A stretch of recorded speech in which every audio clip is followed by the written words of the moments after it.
அன்ஹானஸ்டி பிரச்சனை நடந்து உங்களுக்கு தெரியும். அன்றைக்கி வந்து காலையில் ஒரு 10:30 மணிக்கு தான் நியூஸ் பிரேக் ஆகிடுச்சுன்னு நினைக்கிறேன். அன்றைக்கி கிறிஸ்மஸ் கரெக்டாக. நான் ஒரு 11 மணிக்கு நான் அவருக்கு நான் அறிக்கையை எழுதி அனுப்புகிறேன். சார் இந்த இஷ்யூக்கு நம்ம ரியாக்ட் பண்ணணும்.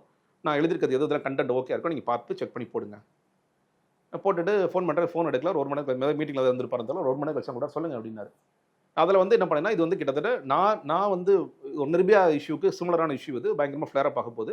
இது வந்து இவர் வந்து நிறைய மாணவர்கள் மாணவிகள் விஜய் பெரிய ஒரு இதாக பார்க்குறாங்க. பெண்கள் வாக்குகள் நிறையா இருக்குது. அதெல்லாம் யோசிச்சு தான் நிச்சயமாக இந்த இஷ்யூக்காக நம்ம நிற்கணும் அப்படின்னு சொல்லிட்டு தான் நான் எழுதுறேன். Brother, what are you thinking? We have done so many things today. என்னங்க பண்ணியிருக்கோம்? கிறிஸ்மஸ்க்கு வாழ்த்து போட்டிருக்கோம். இன்றைக்கி வீரமங்கை வேலுநாச்சியாருடைய நினைவு தினம், அவங்களுக்கு மாலை போட்டிருக்கோம். 2 விஷயம் பண்ணியிருக்கோம். ஒரு கட்சி ஒரு நாளைக்கு 2 விஷயம் பண்ணியிருக்கோம். 3வது விஷயம் வேறு எதிர்பார்க்குறீங்களா நீங்கள்? ஏன் நேரடியாகவே சொன்னார் அவங்க? ஆமாங்க, நேரடியாக சொன்னாருங்க.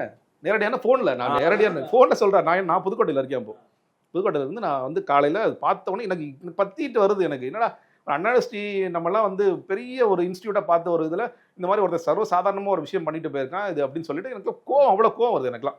அந்த கோவத்தோட இதை தான் நான் வெளிப்படுத்துகிறேன்.